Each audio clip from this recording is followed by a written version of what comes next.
Assalamualaikum sahabat surga, terima kasih telah singgah di video ini. Dalam video ini, kita akan membahas tentang mitos hantu bola leping. Kita semua pernah merasakan masa kecil, masa di mana kita hidup tanpa beban. Yang kita tahu cuma main, jajan, dan berlari-lari. Jika terjadi masalah, tinggal lapor ke orang tua.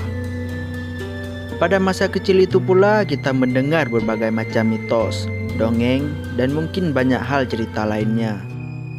Di antara mitos itu adalah tentang hantu bola leping, yang saat itu menjadi salah satu cerita paling ampuh untuk menakuti anak kecil.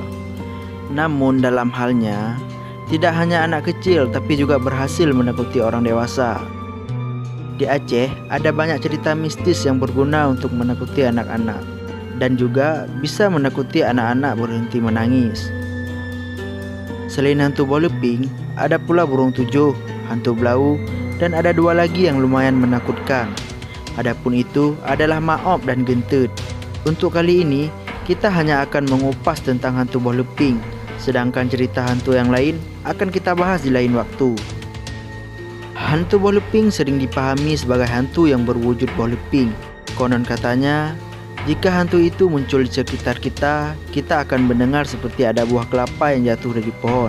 Ada juga yang loncat-loncat seperti bola yang dibanting ke tanah, bahkan berguling-guling mengikuti kita.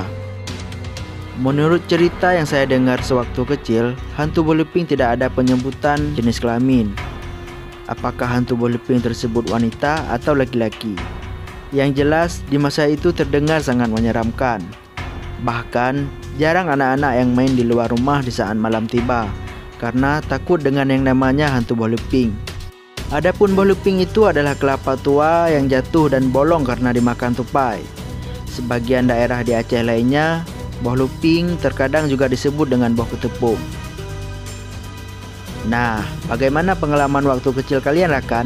Jika ada mitos lain, silahkan ceritakan di kolom komentar. Terima kasih telah singgah di video ini.